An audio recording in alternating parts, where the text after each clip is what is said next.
எல்லாம் வல்ல அல்லாஹு ஜல்ல ஷானஹு தஆலாவின் நல்லடியார்களே, அல்லாஹுடைய பேரருளால் இஸ்லாமிய கொள்கை விளக்கம் என்கிற இந்த ஜும்மா தொடர் உரையில் நாம் எல்லாம் இங்கே குழுமியிருக்கிறோம். இஸ்லாமிய கொள்கையில் முக்கியமானது அல்லாஹுவை பற்றி அறிந்து கொள்வது.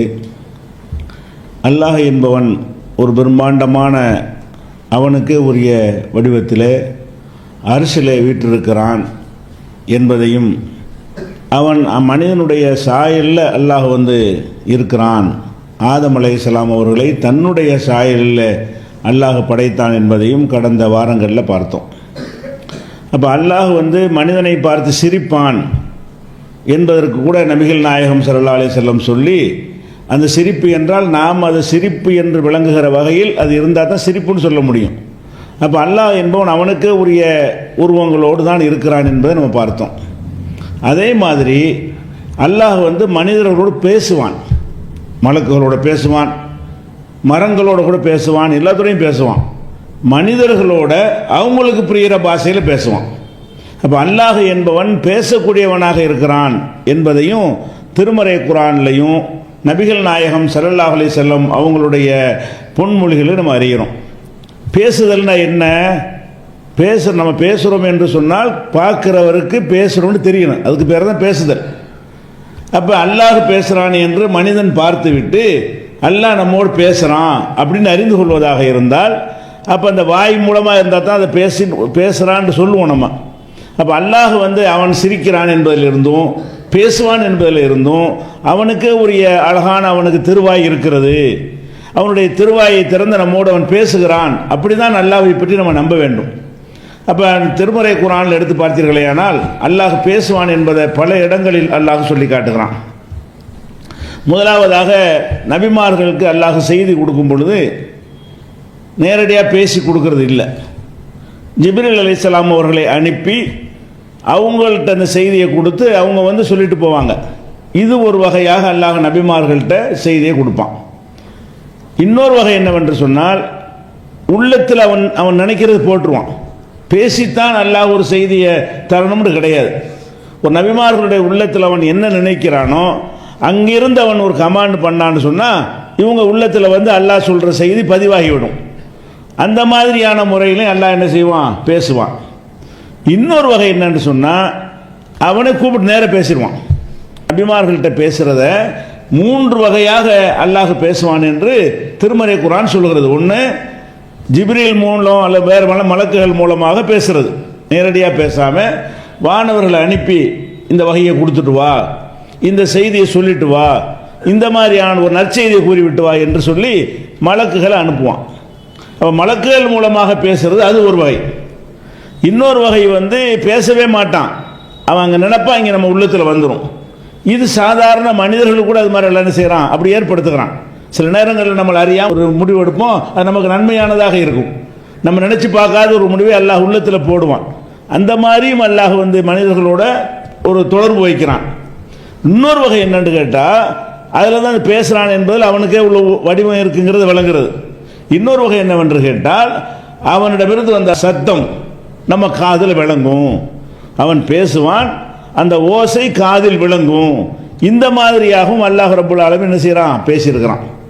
இப்படி யார்கிட்ட பேசியிருக்கிறான் என்று பார்த்தீங்கன்னு சொன்னால், ஆதம் அலைஹிஸ்ஸலாம் அவர்களை அல்லாஹ் படைத்தான் இல்லையா, அவங்கள்ட்ட நேரத்தான் அல்லாஹ் பேசணும். என் கையால் படைத்தேன்கிறான். ஆதம் அலைஹிஸ்ஸலாம் அவர்களை என்னுடைய கையால் படைத்தேன் என்று சொல்லி அவரோடு அல்லாஹ் உரையாடிய விஷயங்கள் எல்லாம் திருமறை குர்ஆனில் சொல்லப்பட்டிருக்கிறது. அதுக்கு அப்புறம் அல்லாஹ் பேசினதாக இருந்தால் மூசா நபி அவங்களோட நேராக பேசியிருக்கிறான். மூசா நபி அவர்களை ஒரு குறிப்பிட்ட இடத்திற்கு தூர் சீனா என்கிற ஒரு இடத்திற்கு வர வைத்து அந்த இடத்துல என்ன செய்கிறான்? அல்லாஹ் ஒரு ஒளிமயமான ஒரு வெளிச்சத்தை கொடுக்குறான். அப்போ அவர் பயப்படுறாரு. அப்போ அல்லாஹ் என்ன செய்கிறான்? பயப்படாத, இன்னனி அனல்லாஹ், நான் தான் அல்லாஹ், உனக்கு உன்னுடைய இறைவனாகிய அல்லாஹ் என்று சொல்லி அல்லாஹ் பேசுகிறான். என்னவெல்லாம் பேசுகிறான்? உன் கையில் என்ன வச்சிருக்கிறேன்லாம் கேட்குறான். மா தில்க பி யமீனிக யா மூசா, மூசாவை உன்னுடைய வலது கையில் என்ன வச்சிருக்கிற? அல்லாஹ்வுக்கு தெரியும், அவர் நினைக்கிறத விட வேற ஒரு ரிசல்ட்டை அந்த அவர் கையில் வச்சுக்கிறதுல வெளிப்படுத்துவதற்காக அப்படி கேட்குறான். அல்லாஹ் உன் கையில் என்னன்னு கேட்குறான். அவர் என்ன செய்கிறாரு? ஹி அசாய, இது என்னுடைய கைத்தடி, நான் இதை ஊன்றிக் கொள்வேன். இதை வச்சு இலைதலைகளை பறித்து போடுவேன், இன்னும் ஒளியஃபியா மாறி உஹ்ரா, இன்னும் பல வேலைகளுக்கு இதை குச்சியை பயன்படுத்திடுவேன். அது கரெக்டு தான், உன் கையில் இருக்கிற கைத்தறி தான், இப்போ கீழே போடு. போட்டவுடனே சீர்ற பாம்பாக மாறுது.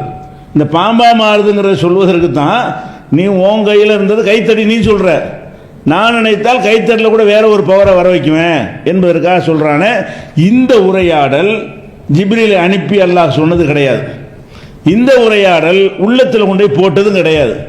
அல்லாஹ் பேசுகிறான், அவர் காதில் அது விளங்குகிறது. இப்போ நான் பேசும்போது உங்களுக்கு காதில் விளங்குவது போல, நீங்கள் பேசினால் என் காதில் விளங்குவது போல அல்லாஹ் தான் பேசுறான், அவர் காதில் விளங்குது. அப்போ மூசா அலைஹிஸ்ஸலாத்து கூட அல்லாஹ் என்ன, ஒரு கலீமுல்லான்னு அவருக்கு பேர், அல்லாஹ்வோடு நேருக்கு நேராக பேசியவர். பார்க்கலானா அல்லாஹ்வை அவர் பார்க்கவில்லை, யாரும் பார்க்கவில்லை. பார்க்கணும்னு அவர் ஆசைப்படும் போது கூட அல்லாஹ் நினைச்சிட்டான், லன் தரானி, என்னை பார்க்க முடியாதுன்னு சொல்லிட்டான். ஆனால் மூசா நபி அவர்களுக்கு அல்லாஹ்வுடைய அந்த சத்தம், அல்லாஹ் பேசக்கூடிய அந்த சத்தம் அவர் காதில் வந்து விழுந்தது. இது அல்லாஹ் பல இடத்துல சொல்றான், ஒலம்மா ஜா மூசா அலி மீகாத்தினா, நாம் வாக்களித்த இடத்திற்கு மூசா வந்த பொழுது, ஓ கல்லமஹு ரப்புஹு, அவரோடு அவருடைய இறைவன் பேசிய பொழுது, கால ரப்பி அரிணி அல்துர் இலைக்க, ஏன் அல்லாஹ் உன்னை பார்க்கணும், கொஞ்சம் காட்டுவேன், சத்தம் தானே வருது, உன்னை நான் பார்க்கறதுக்கு ஆசைப்படுறேனே அப்படின்னு சொல்றாரு.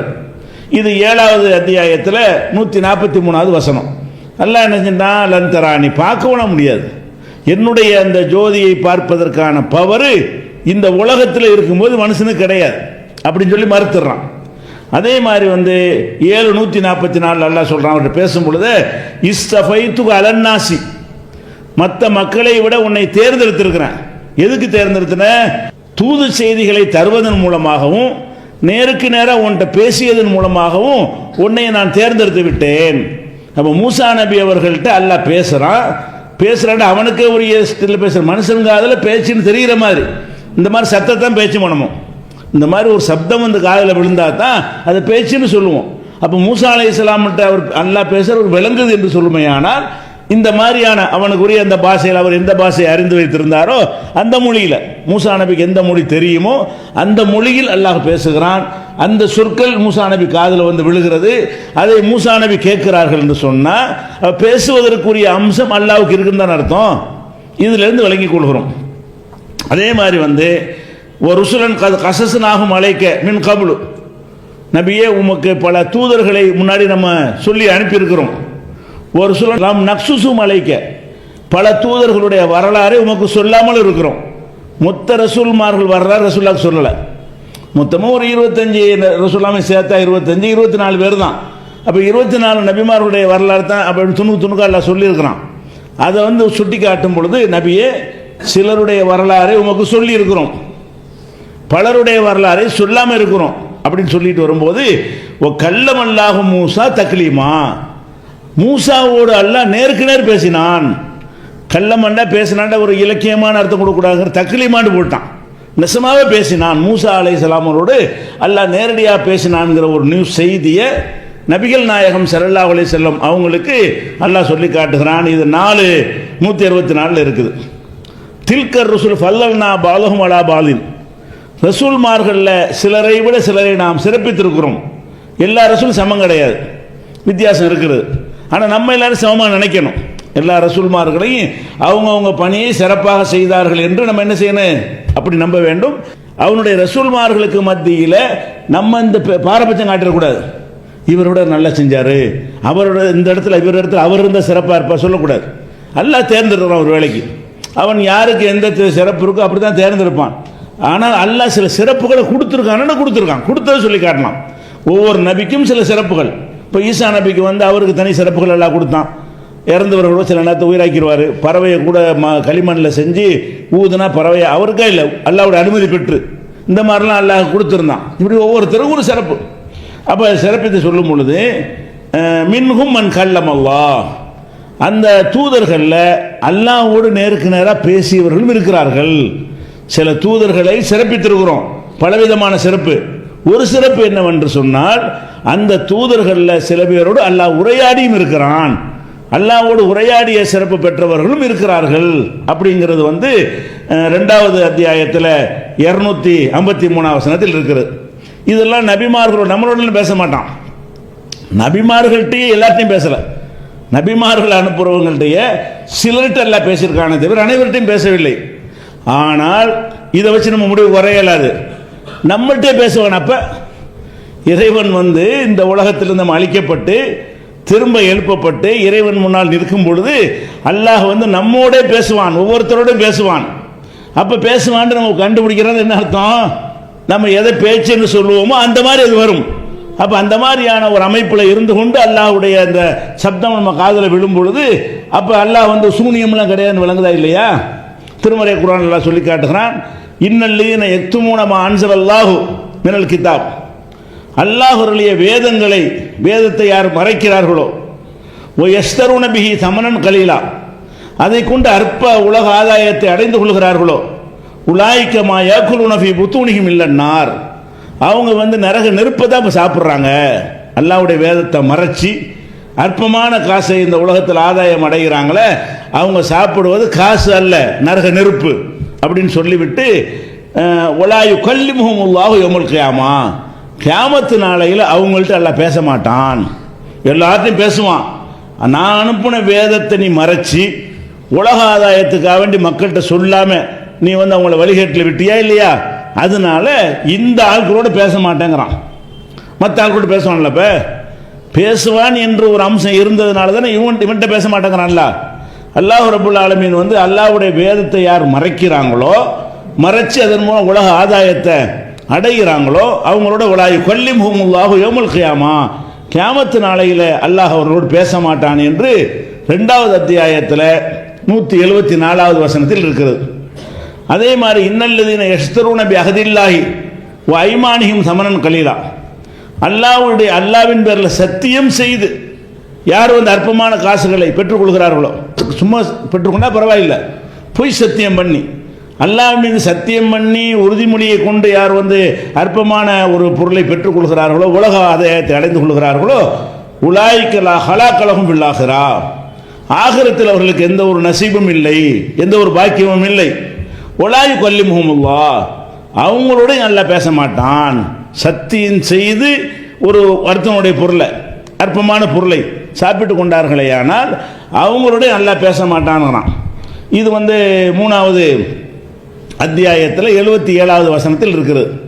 இது நமக்கு என்ன காட்டுகிறது? இவங்களோட இந்த மாதிரி 2 பேர் குர்ஆனை பார்த்தீங்கன்னா இந்த 2 பேரோட பேச மாட்டான்னு இருக்கிறது. ஹதீஸில் இன்னும் சில பேரை பற்றி சொல்லப்படுகிறது. அப்போ அல்லாஹ் பேச மாட்டான் என்று சிலர் ஒதுக்கப்படுவார்களே ஆனால் இந்த லிஸ்ட்டில் நாம் இல்லாவிட்டால் நம்ம இடத்துல எல்லாம் பேசுவான்.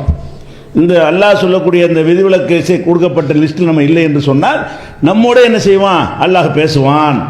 இதை இந்த வசனத்தில் அறிந்து கொள்கிறோம்.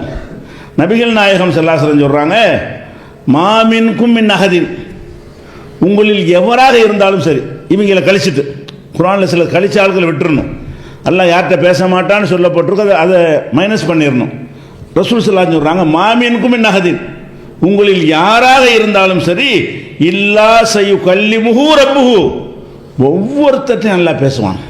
உங்களில் யாராக இருந்தாலும் ஒவ்வொருத்தரையும் பேசுவான். லைஸ பைனஹு வ பைனல்லாஹி தர்ஜுமானுன், அவனுக்கும் அல்லாஹ்வுக்கும் மத்தியில் எந்த ஒரு மொழிபெயர்ப்பாலும் இருக்க மாட்டார்கள். மொழிபெயர்ப்பு யாருக்கு வேணும்? பாஷை தெரியாட்டி வேணும். அவன் தானே இந்த பாஷையை நம்ம கற்று தந்திருக்கிறான். நீ உனக்கு தமிழ் தான் தெரியும்னா அவனுக்கு தமிழும் தெரியும், உனக்கு அரபி தெரியும்னா அது அவனுக்கும் தெரியும். நீ ஊமையாக இருந்தால் அந்த பாஷையும் கூட அவனுக்கு தெரியும். அப்போ அல்லாஹ் ரப்புல் ஆலமீன் வந்து எல்லார்ட்டையும் பேசுவான், அவன் பாஷையில் பேசுவான். அல்லது எல்லாருக்குமே ஒரு பாஷையாக கூட ஆக்கிடலாம்ல. அங்கே போன உடனே இந்த பாஷையெல்லாம் மறக்கடிக்கப்பட்டு அவன் நமக்கு விளங்கக்கூடிய அனைவரும் விளங்கக்கூடிய ஒரு மொழியை நம்ம மூளையில் பதிப்பிக்கிறது பெரிய விஷயம் கிடையாது. அல்லாஹ் நாடினால் அப்படி கூட இருக்கலாம். ஆனால் பேசுவான் கண்டிப்பாக.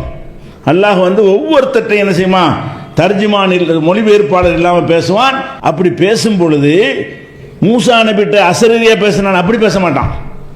எந்த ஒரு திரையும் இருக்காது. இதுவரைக்கும் உள்ள பேச்செல்லாம், மூசா நபி பேச்செல்லாம் கூட அது வந்து சத்தம் தான், பார்க்கல. நம்மள்கிட்ட எல்லாம் பேசுவானா? மூசா நபிட்டையும் தான், மறுமை நாளில் எல்லாத்தையும் பேசுவான். எப்படி பேசுவான்? எந்த ஒரு ஹிஜாபும் இல்லாமல், எந்த ஒரு அதை பார்க்குற மாதிரி, அது அல்லாஹ்வை நேர பார்ப்போம், அவன் நம்மளை பேசுவான். அதாவது அவனுடைய தோற்றத்தையும் பார்ப்போம், அவனுடைய சத்தத்தையும் கேட்போம். இப்படி பேசாமல் ஒருத்தரும் கிடையாது என்று நபிகள் நாயகம் ஸல்லல்லாஹு அலைஹி வஸல்லம் சொன்னதாக புகாரியில் 7443வது ஹதீஸில் இருக்குது. அப்போ அல்லாஹ் சிரிப்பான் என்று எதுக்கு இதெல்லாம் சொல்லப்படுதுன்னா, அல்லாஹ் வந்து சூனியம் ஆக்கி அவனை வந்து அச்சமற்றவர்களாக நம்ம மாறிக்கொண்டிருப்போம் இல்லையா. ஒரு பிரம்மாண்டமான ஒரு வடிவத்தோடு நம்மளை பார்த்துக்கிட்டு இருக்கிறான், அவன் கேட்டுக்கொண்டிருக்கிறான், அவன் பேசுவான், நம்மளை பார்த்து சிரிப்பான், நம்மளை பிடிப்பான், அந்த மாதிரியான ஒரு சர்வசக்தனாக அல்லாஹ் இருக்கிறான் என்பதற்காகத்தான் இதையெல்லாம் அல்லாஹ்வே சொல்லி காட்டுறான். நான் பேசுவேன் சொல்லி காட்டுறான். அதே மாதிரி வந்து பார்க்குறோம் இல்லையா, பார்க்குறதா கண்ணு வேணும், கண்ணை கொண்டு பார்க்குறோம். இந்த மாதிரி தான் இல்லை, அல்லாஹ்வும் நம்மளை பார்க்குறான் என்று சொல்லி எத்தனை இடத்துல சொல்கிறான். திருக்குர்ஆன் எடுத்து பார்த்தீங்கன்னா 27 இடத்துல அல்லாஹ் வந்து தன்னை பசீர் என்கிறான். பசீர்னா கண்ணால் பார்ப்பவன், பசர்னா பார்வை, பசர்னா கண்ணுக்கு பசரும்பாங்க. அப்போ பசீர்னா என்ன அர்த்தம்? கண்களால் பார்ப்பவன். அப்போ கண்களை கொண்டு பார்ப்பவன் என்கிற இந்த சொல்லு அல்லாஹ்வுக்கு. அல்லாஹு சமீஉன் பசீர், கானல்லாஹு சமீஅன் பசீரா, இந்த மாதிரி எல்லாம் எடுத்து பார்த்தீங்கன்னா இந்த பசீர் பார்க்கக்கூடியவன் என்கிற ஒரு சொல்லு அல்லாஹ்வுக்கு திருக்குர்ஆனில் 27 இடங்களில் பயன்படுத்தப்பட்டிருக்கு. அல்லாஹ்வே பயன்படுத்துகிறான். அப்போ நான் பார்க்குற வேண்டியன்னு சொல்கிறான், நான் வந்து எனக்கு உன்னோட பேசவும் செய்வேன், உன்னை பார்த்து சிரிக்கவும் செய்வேன், உன்னை பார்க்கவும் செய்வேன். இப்போ பார்த்துக்கிட்டு தான் இருக்கான். இப்போ நம்ம உட்கார்ந்துருப்பதை நீங்கள் எல்லாத்தையும் பார்க்குறான். நம்ம பார்க்குறான் என்ன செய்ய முடியாது, ஒன்று தான் பார்க்க முடியும். ஒரு மொத்தமாக கூட்டமாக பார்த்தோம்னா கூட ஒருத்தனை பிரித்து ஜூம் பண்ணி அவனை கணக்கிட்டலாம் தெரியாது. மொத்தமாக பார்த்தா ஒரு கூட்டம்னு பார்க்கலாமே தவிர இவரையும் பார்க்குற அதே நேரத்தில் இவரை பார்க்க இயலாது, இதை பார்க்குற நேரத்தில் இதை பார்க்க இயலாது. அடுத்த செகண்ட் மாறி மாதம் தான் பார்க்க முடியும். அல்லாஹ்வுடைய அப்படி கிடையாது. ஒரே நேரத்தில் தனித்தனியாக ஒன்றையும் பார்ப்பான். எந்த தடுக்காது, சுவர் தடுக்காது, முகடு தடுக்காது, வெளிச்சம் தடுக்காது, இருட்டு தடுக்காது, எதுவுமே தடுக்காத முறையில் அல்லாஹ் வந்து எல்லாத்தையும் பார்க்கறான். இப்பவும் பார்த்து கொண்டிருக்கிறான். அவன் காதால் மட்டும் கேட்டுக்கொண்டிருக்கவில்லை, அவனுடைய கண்களை கொண்டு நம்மை பார்த்து கொண்டிருக்கிறான். அனைத்தையும் பார்க்கக்கூடிய இடத்தில் அவன் இருக்கிற காரணத்தினால் அவன் எல்லாத்தையும் என்ன செய்யறான், ஒரே நேரத்தில் அம்புட்டையும் பார்க்கறான். நம்ம கண்ணுக்கு நிறைய பார்க்க சக்தி இருக்குது. பாதி உலகத்தை பார்க்கலாமே. ஒரு விமானத்தில் ஏறினீங்கன்னா பாதி உலகத்தை பார்க்கலாம். துல்லியமாக பிரித்து பார்க்க போகும்போது மூளையில் லோடு பத்தலை. அதனால என்ன செய்யறது, கண்ணு எப்படி ஒரு ஆளை பார்க்கும்போது இன்னொரு ஆளை பார்க்க முடியல. மொத்தமாக அப்படி பாதி உலகம் அப்படி பார்த்துடலாம். ஒரு பொருள் மாதிரி மொத்த கூட்டத்தை ஒரு கூட்டம்னு பார்த்துடலாம். இந்த ஆளுன்னு சொல்லி பிரித்து பார்க்க போனீங்கன்னு வைங்க, அப்போனா ஒன்று தான் பார்க்க முடியும். ஒரு ஆள்கிட்டே அவர் மூக்கை மட்டும் பார்த்தீங்கன்னு வைங்களேன், கண்ணை பார்க்க இயலாது. அவர் சிரிப்பு மட்டும் பார்த்து துல்லியமாக லேசர் அடித்து பார்த்தோம்னு சொன்னால் அடுத்தது கண்ணுக்கு சக்தி இருக்குது. இவ்வளோ பெருசாக பார்க்குறோமே, மூளைக்கு லோடு இல்லை. இந்த கண்ணில் ஒன்று ஒன்றா வந்தால் தான் அது பார்வை தந்துக்கு அர்த்தம் இருக்குது. பிரித்து பார்க்க முடியலைன்னா குழம்பி போயிடும், பைத்தியம் முடிச்சு போயிடும். அப்போ இன்னார் தான் துல்லியமாக அடிக்கிறதா இருந்தால் ஒன்று ஒன்றா பார்த்தா தான் என்ன செய்ய முடியும், சரியாக வரும்னு அப்படி ஒரு ப்ரோக்ராம் எல்லாம் பண்ணி வச்சிருக்கிறான். அல்லாஹ் பொறுத்தவரைக்கும் இப்படியா? அதனால் அவன் என்ன செய்வான், ஒரே நேரத்தில் அவ்வளோ பேரையும் பார்ப்பான். அப்போ அல்லாஹ் பார்ப்பான் என்பதை வந்து நம்ம என்ன செய்யணும், புரிந்து கொள்ளணும். பார்ப்பான்னு சொன்னால் ஏதோ கண்கா சக்தி மாதிரி இந்த கேமரா மாதிரிலாம் நினச்சிடக்கூடாது. கேமராவுக்கு அறிவாக இருக்குது அப்படிலாம் நினைக்கிறாங்க. அந்த மாதிரி கிடையாது. எப்படி பார்ப்பான், அல்லாஹ் அந்த கண்ணை கொண்டு பார்ப்பான். பார்ப்பான் என்றால் எப்படி பார்ப்பான், அல்லாஹ்வுக்கு கண் இருக்கிறது, அந்த கண்களை கொண்டு பார்ப்பான். அது இப்படி விளங்கக்கூடாதுங்கிறது தான் சில சம்பவங்கள் வழியாக ரசூல் ஸல்லல்லாஹு அலைஹி வஸல்லம் உணர்த்துறாங்க. இந்த தஜ்ஜால்னு ஒருத்தன் வர இருக்கிறான், அதை ரசூலுல்லாஹ் எச்சரிச்சிருக்கிறாங்க. உலகம் அழியும் போது தஜ்ஜால் வருவான். தஜ்ஜால் வந்து என்ன சொல்லுவான், அவன் ஒரு பிரம்மாண்டமாக இருப்பான். அல்லாஹ்வுடைய பிரம்மாண்டம் இல்லை, நம்மளோட கொஞ்சம் பிரம்மாண்டமாக இருப்பான். பிரம்மாண்டமாக இருந்தால் அவனு சொல்லுவான், நம்மளும் நினைக்க ஆரம்பிச்சிருவானா. மனிதர்களில் பலவீனர்களும் தன்னை விட கொஞ்சம் பெரிய ஒரு பிரம்மாண்டத்தில் ஒருத்தனை பார்க்கும் பொழுது அவன் தான் இறைவன் என்று சொல்லும் பொழுது மக்கள்லாம் என்ன செய்வாங்க, அவனை இறைவன் நம்பிடுவாங்க. ஈமான் இல்லாதவர்கள், பலவீனர்கள், அல்லாண்டா யாருன்னு விளங்கி வைத்தவர்களாக இருந்தான்னு வைங்க, இந்த அல்லாஹ் இப்படி நீங்கள் விளங்கணும் இதில் பிரம்மாண்டமாக தெரியாது. நீங்கள் ஒழுங்காக அல்லாஹ் விளங்கியிருந்தீங்கன்னா அவனுடைய பிரம்மாண்டம் என்ன, வேண்ட ஒரு 8 அடி இருப்பானா, நம்ம 4 அடி இருந்தால் அவன் 8 அடி இருக்க போகிறான். பிரம்மாண்டம்னா இந்த மாதிரி பிரம்மாண்டம் தான், பெருசாக இருப்பான். அப்படின்னா நம்ம அல்லாஹ்வுடைய பிரம்மாண்டம் எப்படி, அது கற்பனை பண்ண முடியாத பிரம்மாண்டம். அப்படியான ஒருத்தன் நீலாம் கொசுன்று போயிடலாம். ஆனால் ரசூல் ஸல்லல்லாஹு அலைஹி வஸல்லம் சொல்கிறாங்க பாருங்க, தஜ்ஜால்னு ஒருத்தன் வருவான், நான் தான் இறைவன் சொல்லுவான், உங்கள் காலத்தில் வந்து விட்டான் என்று சொன்னார். இறைவன் நம்பாதீங்க. ஏன்னு கேட்டால் அவன் என்னதான் பிரம்மாண்டமாக சில ஆற்றலை கொடுத்துருந்தாலும் அவனுக்கு ஒன்றரை கண்ணு, ஒரு கண்ணு நல்லா இருக்கும், ஒரு கண்ணு வேலை செய்யாது, அரை கண்ணு. ஒன்றரை கண்ணாக இருக்கும். ஒன்றரை கண்ணு என்ன, ஒரு கண்ணு முழுசாக நல்லா இருக்கும், இன்னொரு கண்ணு ஆஃப் தான் இருக்கும், சுருங்கி போய். அப்போ திராட்சை சுருங்கிய திராட்சை போல் இருக்குமா, அதுவும் ரசூலுல்லாஹ் சொல்கிறாங்க. ஒரு கண்ணு வந்து நல்லா இருக்கும், இன்னொரு கண்ணு திராட்சை கிஸ்மிஸ் பழம் இருக்குல்ல, கிஸ்மிஸ் பழம் மாதிரி இருக்கும், சுருங்கி போய். அதனால் அவன் பார்க்க முடியாது. அப்போ ஒத்த கண்ணு தான். அப்போ ஒரு கண்ணு சுருங்கிருச்சுன்னு சொன்னால் ஒரு கண்ணு தான் அவனுக்கு இருக்கும். அதை சொல்கிறாங்க, உங்கள் இறைவனுக்கு 2 கண்ணு இருக்கும், இவனை போய் இறைவன் நினைச்சிடாதேங்கிறாங்க. ரசூல் ஸல்லல்லாஹு சொல்கிறாங்க, தஜ்ஜால் இறைவன்மா, அடை எங்கள் இறைவனுக்கு 2 கண் உள்ளவனடா, நீ ஒத்த கண்ணை, நீ எப்படி இறைவனாக இருப்ப அப்படின்னு அடையாளம் சொல்கிறாங்கன்னா என்ன அர்த்தம்? இறைவனுக்கு அந்த வடிவமாகவே நமக்கு சொல்லித் தர்றாங்க. எப்படி இந்த தஜ்ஜாலுங்கிறவன் பார்த்தா பெரும்பாட்டமாக இருக்கும், கடவுள் நினைச்சிடாதீங்க, கண்ணை பாருங்க, அவனுடைய கண்ணு வந்து 1.5 கண்ணா இருக்கும், உங்கள் இறைவன் 1.5 கண்ணு கிடையாது. எப்படி சொல்கிறாங்க ரசூல் ஸல்லல்லாஹு அலைஹி வஸல்லம்? தலமுன் அன்னஹு ஆவர், தஜ்ஜாலுங்கிறவன் ஆவராக 1.5 கண்ணு உள்ளவனாக இருப்பான் சொல்லிவிட்டு, அன்னல்லாஹ லைஸ பி ஆவர், உங்களுடைய அல்லாஹ் வந்து அவர் கண்ணு ஒத்த கண்ணன் கிடையாது, அவன் 2 கண்ணும் நல்லா உள்ளவன். அதனால ஒருத்தன் அந்த கண்ணை வச்சு என்ன செய்யலாம், எங்கள் இறைவன் இப்படி இருக்க மாட்டான்னு நீங்கள் சொல்லிடுங்க அப்படின்னு ரசூலுல்லாஹ் கற்றுத்தர்றாங்க. இந்த பிரம்மாண்டமான வந்தவன் இறைவன் சொன்னால் நம்புற மாதிரி சில 1-2 சக்திகளை அல்லாஹ் கொடுத்தால் கூட அந்த தோற்றத்தில் எல்லாம் என்ன பண்ணி போடுறான், ஒரு மைனஸ் கொடுத்து இவன் அவங்க இறைவன் காட்டுறான். இது வந்து புகாரியில் 3057 ஹதீஸிலும் இருக்குது. 7131 இன்ன ரப்பக்கும் லைஸ பி ஆவர், உங்களுடைய இறைவன் வந்து ஒரு கண் ஊனமானவன் கிடையாது. இன்ன பைன ஐனைஹி மக்தூபன் காஃபிர், 2 கண்ணுக்கு நடுவில் காஃபிர்ன்ற எழுதி வர இருக்கும் அவனுக்கு அப்படின்னு சொல்லிவிட்டு, உங்கள் இறைவன் வந்து ஒரு கண் உள்ளவன் கிடையாது, 2 கண்களுமே அழகானவன் அப்படின்னு சொல்லி 7131 புகாரியில் பார்க்கிறோம். அப்போ இறைவன் பார்க்கிறான் என்று சொன்னால் ஏதோ ஒரு பவர்னால சக்தினால் அப்படி நினைச்சிடக்கூடாது. இறைவன் நமக்கு அந்த கண்ணை தந்திருக்கான்ல, அவனுடைய சாயலை நமக்கு தந்திருக்கிறான். இதே மாதிரி கண்களை கொண்டு, இந்த கண்ணு தான் இல்லை, அவனுக்கு உரிய பிரம்மாண்டமான அந்த கண்களை கொண்டு அந்த பிரம்மாண்டமான தோட்டத்தில் இருந்து அனைத்தையும் ஒரே நேரத்தில் துல்லியமாக பார்த்து கொண்டிருக்கிறான். அப்போ பார்க்கக்கூடியவனாக கண் உள்ளவனாக இருக்கிறான், வாய் உள்ளவனாக இருக்கிறான். வாயினோடு நம்ம வாய் மாதிரி கொடுவாய் வாயெல்லாம் நினைச்சிடக்கூடாது. வாயினோட பல் விளக்க நாற்று வர அந்த வாயெல்லாம் கிடையாது. அது அல்லாஹ்வுக்கே உரிய, அவனுக்கே உரிய ஒரு சிறப்பு தன்மை கொண்ட வாயோடு இருக்கிறான். அதே மாதிரி வந்து மறுமை நாளில் எல்லாம் நிற்பாங்களா, சில பேர் இந்த உலகத்தில் வாழும்போது அல்லாஹ்வை மறந்துட்டு இந்த அவுலியாங்களை காப்பாற்றுவாங்க, இந்த பெரியார்களை காப்பாற்றுவாங்கன்னு பரிந்துரை செய்வாங்கன்னு நினைக்கிறாங்கல்ல, அவங்களெல்லாம் நிப்பாட்டி வச்சுருப்பாங்க. அப்போ அல்லாஹ் கேட்பான், மானரா மாக்கும் சுஃபாக்கும், உங்களுக்கு பரிந்துரையாளர்னு சொன்னீங்க, அவங்களெலாம் காணாமல் நான் பார்க்க மாட்டேங்கிறேன்னு, எனக்கு தெரிய மாட்டேங்குதுன்னு நல்லா கேட்பான்.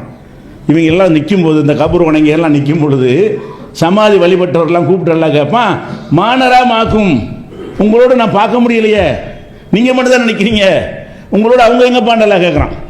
அல்ல அங்கே வேறு இடத்துல இருக்கிறவன் பார்ப்பான், அவன் எங்கே இருக்கிறான்னு சொல்லி, உன்னோட இல்லையாடா, உன் பக்கத்தில் காண முடியலையே, நீ மட்டும் தானே இப்போ நிற்கிற. அப்போ மானரா மாக்கும் சுபா ஆக்கும், உங்களுடைய பரிந்துரை செய்வார்கள் நம்புனீர்களே, அவங்களெல்லாம் உங்களோட காணாம அப்படின்னு நம்ம அல்லாஹ் கேட்பான் என்று சொல்லி, அல்லதீன ஜாம்தும் அன்னக்கும் ஃபீக்கும் சுரக்கா, அவங்கள நீங்கள் பங்காளிகள் கூட்டாளிகள் நினைத்தீர்களே, அந்த கூட்டாளிகள்லாம் இப்போ எங்கே அப்படின்னு நல்லா கேட்பான். இது 694. இதில் என்ன விளங்குது, நம்ம மறுமையில் நிற்கும் பொழுது விசாரிக்கும் பொழுது, என்னடா ஒன்று நீ மட்டும் தான் நிற்கிற, அவனை காணாமல் கேட்டான்னு அர்த்தம், பார்க்குறான்னு அர்த்தம். அவனை மானரா, நான் பார்க்க எனக்கு தெரியலே, காணாமல் இந்த இடத்துல அப்படின்னு நல்லா சொல்கிறான். அப்போ இதில் விளங்குது அல்லாஹ் வந்து பார்க்குறான்னா அந்த அவன் கண்களை கொண்டு பார்க்குறான். அதே மாதிரி மூசா நபி ஃபிரௌன்ட்டு அனுப்புகிறாங்க. ஃபிரௌன்ட்டு அனுப்ப அவர் பயப்படுறார். எதனால் பயப்படுறாரு, அவன் ஒரு சர்வாதிகாரியாக இருக்கிறான் ஒன்று. அது போக அந்த ஊரில் ஒரு பிழை கொலை செஞ்சுட்டு ஓடி போனாள் இவர் மூசா நபி நபியாகிறதுக்கு முன்னாடி 2 பேர் அடிச்சுக்கிட்டாங்களா, அதில் போய் தலைட்டு ஒருத்தனை குத்துவார், ஆள் செத்துருவான். கொள்ளலை, அவர் கொள்றதுக்காக செய்யலை, உடனே பயந்துட்டு ஊரை விட்டு ஓடி போயிடுவார். அப்புறமேலு வேற ஒரு பகுதியில் இருந்து மாடு மேய்ச்சி 8 வருஷம் வேலை செஞ்சு கல்யாணம் பண்ணிவிட்டு அதுக்கப்புறம் தான் எல்லாம் நபியாக்கி அனுப்பி வைக்கிறான். அவர் சொல்கிறார், யாரெல்லாம் நான் போனேன்னு சொன்னால் அவன் கொடுங்கோலனாக இருக்கிறான், ஏற்கனவே எம்மளுக்கு ரிமார்க்கு ஒரு வழக்கு ஒன்று இருக்குது, நான் எப்படி அவன்கிட்ட போய் தைரியமாக பேசுறது அப்படின்னு சொல்லி அவர் கேட்குறாரு. அப்போ துணையாக ஹாரூன் அனுப்புங்கிறார், எனக்கு பேச வேற வராது, எனக்கு ஒரு திக்குவாயா வேற இருக்குது, அதனால ஒரு துணைக்கு ஹாரூன் அனுப்பு புழு சொன்னோன்னு நல்லா என்ன செய்யலாம், 2 பேரும் போங்க. போகும்போது சொல்லி அனுப்புகிறான், லா தஹாஃபா, 2 பேரும் பயப்படாதீங்க, உங்களை ஒன்றும் பண்ண மாட்டான், இன்னனி மாக்குமா, நான் உங்களோடு இருக்கிறேன். அஸ்மவ் அரா, உங்களோட இருக்கிறான்னு என்ன அர்த்தம்னா, என்ன அங்கே நடக்குதோ காதில் கேட்டுகிட்டே இருப்பேன், பார்த்துக்கிட்டே இருப்பேன். நீ போய் அங்கே ஃபிரௌன்கிட்ட உட்கார்ந்தோன்னு உன்னையும் பார்ப்பேன், ஃபிரௌனையும் பார்ப்பேன். என்னுடைய பார்வையில் அஸ்மவ் அரா, உங்கள் இருவரையும் நான் பார்த்து கொண்டும் கேட்டுக்கொண்டும் உங்களோடு நான் இருப்பேன், தைரியமா போ. அப்போ நீ போய் ஃபிரௌன்கிட்ட பேசுவேன், என்ன செய்யணும், நம்ம அல்லாஹ் பார்த்துட்டே இருக்கிறோம் அப்படி நினைக்கணும். அல்லாஹ் வந்து ஃபிரௌன்கிட்ட பேசும்போது நம்மளை பார்த்து கொண்டு இருக்கிறாங்க போது ஃபிரௌன் என்ன பண்ணிடுவான், அவனால் என்ன பண்ண முடியும், பார்த்து கொண்டு இருப்பவன் என்ன பண்ணாலும் ஒரு செகண்டில் ஆக்ஷன் எடுப்பான், அவன் சக்தி உள்ளவன்.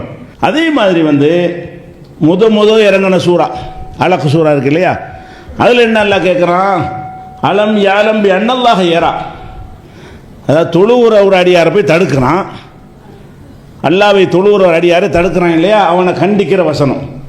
அந்த வசனத்தில் என்ன செய்கிறான்னு கேட்டால், அலம் யாலம் பி அன்னல்லாஹ யரா, இதை வந்து அல்லாஹ் பார்த்துக்கிட்டு இருக்கிறான்னு இவன் விளங்கவே இல்லையா அவன். நீ ரசூலுல்லாஹ் சைதா செய்யும்போது ஒட்டக்கூடல வைக்கிற, தொழுவுற ஆளை தடுக்கிற, தடுத்துட்டு என்ன செய்கிற, ஜெயிச்சிட்டோன்னு சிரிக்கிற, அட இதை நான் பார்த்துக்கிட்டு இருக்கிறேன்டா, அது விளங்க மாட்டியா நீ? அலம் யாலம், இவன் அறியவில்லையா, அன்னல்லாஹ யரா, அல்லாஹ்வையா நான் வந்து பார்த்து கொண்டிருக்கிறேன் இதை அப்படின்னு உனக்கு தெரியாதா? அந்த அந்த பட்டு ஒரு சம்பவத்தையும் பார்ப்பேங்கிறான், டோட்டலாக மூடலாக பார்க்கறது இல்லை. நான் பார்வை பார்க்கணும், ஒவ்வொன்றையும் துல்லியமாக ஒவ்வொன்றையும் தனித்தனியாக பார்த்துக்கிட்டு இருப்பேன். நீ தடுத்தது தெரியும், அவர் இழுத்து போட்டது எனக்கு தெரியும், நான் பார்த்து கொண்டிருக்கிறேன். கல்லால இல்லம் என்தகி, இவன் விலகி கொள்ளவில்லையானால் நஸ்ஃபாம் பின் நாசியா, அவனுடைய நெற்றியை பிடிப்போம். நாசியத்தின் காதிபத்தின் காத்தியா, பள்ளிவாசலுக்கு வர தடுக்கிறான்ல, அல்லாஹ்வுடைய ஆலயத்தில் தொழுவதை தடுத்தானேயானால் என்னை அல்லாஹ் பார்க்குறான்னு பயப்படணும், அது எனக்கு தெரியும், என் பார்வையில் நடந்து கொண்டிருக்கிறது, முன்னற்றியை பிடிப்பேன். நாசியத்தின் காதிபத்தின் காத்தியா, பொய் சொல்லி பாவம் செய்த அந்த நெற்றியை பிடிப்பேன். எதுவும் நாதியா, அவனுடைய சபையை அழைக்கட்டும். சனது ஜபானியா, நானும் நரகத்தின் காவலர்களை கூப்பிட்றேன் வாடாங்கிறான்ல, நீ உன் சபையெல்லாம் கூட்டுங்கிறான். அதனால் அல்லாஹ்வுடைய ஆலயத்தில் தடுக்கிற விஷயத்தை சொல்லும் பொழுது எல்லாத்தையும் தான் எல்லாம் பார்க்குறான். அது சொல்லி காட்டுற சம்பவத்தை நீ தடுத்தியே, அது நான் பார்த்து கொண்டு தான் இருக்கிறேன், அது கணக்கில் வச்சுக்கிட்டு தான் இருக்கிறேன், அதுக்கு செய்கிற வேண்டிய நேரத்தில் நான் அதுக்குடைய பனிஷ்மெண்ட்டை கொடுப்பேன் சொல்கிறான். நபிகள் நாயகம் ஸல்லல்லாஹு அலைஹி வஸல்லம் அவர்கள் மக்காவில் இருந்து மதீனாவுக்கு வந்துட்டாங்களா, வந்தவுடனே பைத்துல் முகத்தஸை நோக்கி தொழுகிறாங்க. அப்போ தொழுவும் போது என்ன ஆகுதுன்னு கேட்டால், காபத்துல்லாவை நோக்கி தொழுதா நல்லா இருக்குமே ஆசைப்படுறாங்க. ஆசைப்படும் இப்படி வானத்தை நோக்கி தான் பார்க்குறாங்க. காபத்துல்லாவை நோக்கிறதுக்கு ஆர்டர் வந்துடுமா, அல்லாஹ் உத்தரவு போடுவானாண்டு வானத்தை நோக்கி பார்க்குறாங்கல்ல, அதை பற்றி அல்லாஹ் சொல்கிறான். கதுனரா தகல்லுப வஜ்ஹிக ஃபிஸ்ஸமா, முகமது உன் முகம் வானத்தை நோக்கி நோக்கி வருதே, அதை நான் பார்த்துட்டு தான் இருக்கிறேன். நீ என்னையே பார்க்கல, ஆனால் உன் முகம் வானத்தை நோக்கி பார்க்குற, நீ வானத்தை நோக்கி பார்க்கல, நீ என்னை தான் பார்க்குற. நீ முகத்தை வானத்தை நோக்கி அடிக்கடி பார்க்கிறாயே, திருப்புறாயே, அதை நான் பார்த்து கொண்டிருக்கிறேன். திருப்பிக்க கிபிலா பக்கம், இனிமே என்னோட கிபிலா மாத்தியாச்சு அப்படின்னு சொல்லி அந்த ஆர்டரை சொல்லும் பொழுது ரசூல் ஸல்லல்லாஹு அலைஹி வஸல்லம் ஆசைப்பட்டு வானத்தை பார்ப்பாங்களே, அதை சொல்லும்போது பார்த்து கொண்டு தான் இருக்கிறேன், உனக்கு தெரியாது நினைக்காத, நீ வானத்தை நோக்கி திருப்புவதை நான் பார்த்து கொண்டிருக்கிறேன். அப்போ இதெல்லாம் என்ன காட்டுது, அல்லாஹ் வந்து பார்க்குறான், அல்லாஹ் வந்து பேசுகிறான், அல்லாஹ் வந்து சிரிக்கிறான். அப்போ இதெல்லாம் வந்து அந்த அல்லாஹ் வந்து ஒன்றுமற்றவனாக பார்க்குறாங்க பாருங்க, அந்த எண்ணத்தை தவிடுபடி ஆக்கக்கூடிய விஷயமாக பார்க்கிறோம். இன்னும் அல்லாஹை பற்றி சொன்ன, அல்லாஹை வந்து அல்லாஹ் சொன்னபடி நம்பணும், அதுக்கு தான் இதெல்லாம் சொல்கிறோம். இந்த விஷயங்கள்லாம் மக்களுக்கு சொல்லப்படவே இல்லை. இப்போ அல்லாஹை பற்றி, என்னை பற்றி நான் தான் சரியாக சொல்ல முடியும், உங்களை பற்றி நீங்கள் தான் சொல்ல முடியும், அல்லாஹை பற்றி அல்லாஹ் தான் சொல்ல முடியும். அல்லாஹ் வந்து அவன் எப்படி இருக்கிறான் என்பதை அவன் சொல்ல முடியுமே தவிர, அவனோட தூதர் சொல்ல முடியுமே தவிர, அவங்க சொல்லாததை நம்மளா ஊகிச்சு கற்பிச்சு ஆராய்ச்சி பண்ணிலாம் கண்டுபிடிக்க முடியாது. அப்போ இறைவன் இதெல்லாம் சொல்கிறான் என்று சொன்னால், இந்த மாதிரி நீங்கள் நம்பினாதான் இறைவன் நம்புறீங்கன்னு அர்த்தம். நீங்கள் வேறு விதமாக நம்பிட்டு போனீங்கன்னா வேற யாரையும் நம்புறீங்கன்னு அர்த்தம், அல்லாஹ்வை நம்பலை. அப்போ அல்லாஹ்வை நம்பக்கூடிய ஆக வேண்டும் என்று சொன்னால், அல்லாஹ்வை பற்றி என்னென்ன விஷயங்கள்லாம் அல்லாஹ் சொல்கிறானோ அனைத்தும் அறிந்து